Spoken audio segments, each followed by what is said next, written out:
दूसरा तवारीख बाब नंबर 20। अम्मोनियों का यहूदा पर हमला। कुछ देर के बाद मोआबी, अम्मोनी और कुछ मऊनी योसपत से जंग करने के लिए निकले।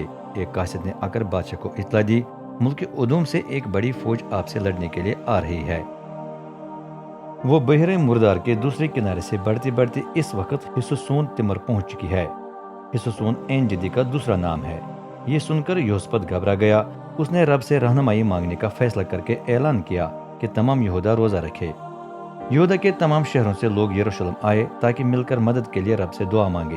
वो रब के घर के नए सहन में जमा हुए और योसपत के सामने आकर दुआ की। ए रब, हमारे बाप दादा के खुदा, तू ही आसमान पर तख्त नशीन खुदा है और तू ही दुनिया के तमाम ममालिक पर हुकूमत करता है। तेरे हाथ में कुदरत और ताकत है, कोई भी तेरा मुकाबला नहीं कर सकता। ए हमारे खुदा, तूने इस मुल्क के पुराने बाशिंदों को अपनी कौम इसराइल के आगे से निकाल दिया। इब्राहिम तेरा दोस्त था और उसकी औलाद को तूने ये मुल्क हमेशा के लिए दे दिया।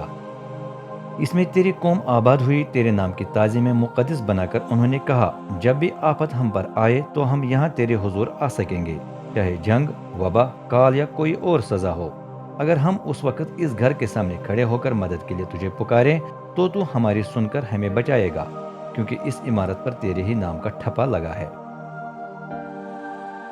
अब इमोन, मोआब और पहाड़ी मुल्क सईर की हरकतों को देख।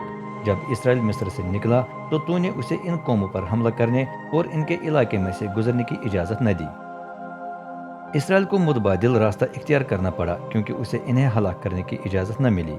अब ध्यान देकर ये बदले में क्या कर रहे हैं। ये हमें उस मोरू से जमीन से निकालना चाहते हैं जो तूने हमें दी थी। ए हमारे खुदा, क्या तू उनकी अदालत नहीं करेगा?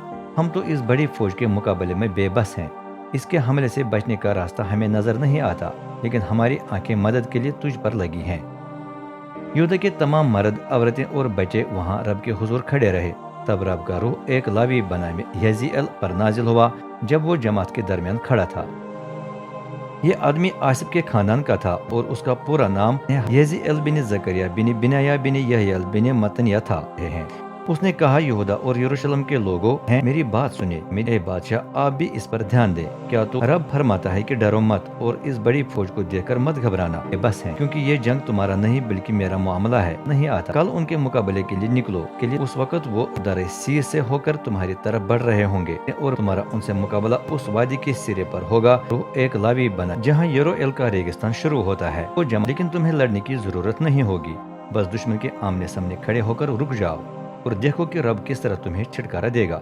लिहाजा मत डरो ए यहूदा और यरूशलेम, और दहशत मत खाओ। कल उनका सामना करने के लिए निकलो, क्योंकि रब तुम्हारे साथ होगा। ये सुनकर योसपत मुंह के बिल झुक गया। यहूदा और यरूशलेम के तमाम लोगों ने भी ऊंधे मुंह झुककर रब की परस्तिश की।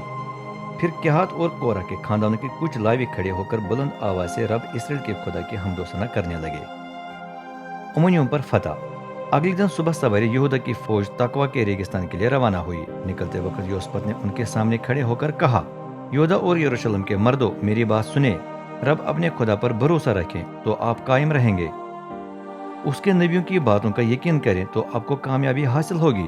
लोगों से मशवरा करके योसपत ने कुछ मर्दों को रब की ताज़ीम में गीत गाने के लिए मुकर्रर किया। मुकद्दस लिबास पहने हुए वो फौज के आगे आगे चलकर हमदोसना का ये गीत गाते रहे। रब की सताइश करो, क्योंकि उसकी शफकत अबदी है। उस वक्त रब हमला आवर फौज के मुखालिफों को खड़ा कर चुका था। अब जब यहूदा के मर्द हमद के गीत गाने लगे तो वो ताक में से निकलकर बढ़ती हुई फौज पर टूट पड़े और उसे शिकस्त दी। फिर अम्मोनियों और मोआबियों ने मिलकर पहाड़ी मुल्क सईर के मर्दों पर हमला किया ताकि उन्हें मुकम्मल तौर पर खत्म कर दें। जब ये हलाक हुए तो अम्मोनी और मोआबी एक दूसरे को मौत के घाट उतारने लगे। यहूदा के फौजों को इसका इल्म नहीं था। चलते चलते वो उस मुकाम तक पहुंच गए जहां से रेगिस्तान नजर आता है। वहां वो दुश्मन को तलाश करने लगे, लेकिन लाशें ही लाशें जमीन पर बिखरी नजर आईं। एक भी दुश्मन नहीं बचा था। योसपत और उसके लोगों के लिए सिर्फ दुश्मन को लूटने का काम बाकी रह गया था। कसरत के जानवर, किस्म किस्म का सामान, कपड़े और कई कीमती चीजें थीं। इतना सामान था कि वो उसे एक वक्त में उठाकर अपने साथ ले जा नहीं सकते थे।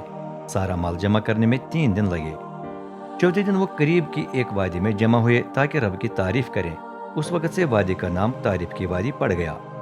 इसके बाद यहूदा और यरूशलेम के तमाम मर्द योसपत के रहनुमाई में खुशी मनाते हुए यरूशलेम वापस आए, کیونکہ رب نے انہیں دشمن کی شکست سے خوشی کا سنہرا موقع عطا کیا تھا۔ ستار، سرود اور ترم بجاتے ہوئے وہ یروشلم میں داخل ہوئے اور رب کے گھر کے پاس جا پہنچے۔ جب ارد گرد کے ممالک نے سنا کہ کس طرح رب اسرائیل کے دشمنوں سے لڑا ہے تو ان میں خدا کی دہشت پھیل گئی۔ اس وقت سے یوسپت سکون سے حکومت کر سکا کیونکہ خدا نے اسے چاروں طرف کے ممالک کے حملوں سے محفوظ رکھا تھا۔ یوسپت کے آخری سال اور موت۔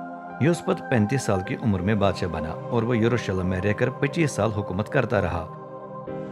اس کی ماں عزوبہ بنت سلہی تھی۔ وہ اپنے باپ آسا کے نمونے پر چلتا اور وہ کچھ کرتا رہا جو رب کو پسند تھا، لیکن اس نے بھی اونچے مقاموں کے مندروں کو ختم نہ کیا اور لوگوں کے دل اپنے باپ دادا کے خدا کی طرف مائل نہ ہوئے۔ باقی جو کچھ یوسپت کی حکومت کے دوران ہوا وہ شروع سے لے کر آخر تک یہو بن حنانی کی تاریخ میں بیان کیا گیا ہے۔ بعد میں سب کچھ شاہان اسرائیل کی تاریخ کی کتاب میں درج کیا گیا۔ بعد میں یہودا کے بادشاہ یوسپت نے اسرائیل کے بادشاہ اخزیہ سے اتحاد کیا۔ گو اس کا رویہ بے دینی کا تھا۔ دونوں نے مل کر تجارتی جہازوں کا ایسا بیڑا بنوایا تھا جو ترسیس تک پہنچ سکے۔ جب یہ جہاز بندرگاہ اسیون جابر میں تیار ہوئے تو مریسا کا رہنے والا الی عزر بن دودہ باہو نے یوسپت کے خلاف پیش گوئی کی، کیونکہ آپ اخزیہ کے ساتھ متحد ہو گئے ہیں، اس لیے رب آپ کا کام تباہ کر دے گا۔ اور واقعی یہ جہاز کبھی اپنی منزل مقصود ترسیس تک پہنچ نہ سکے کیونکہ وہ پہلے ہی ٹکڑے ٹکڑے ہو گئے۔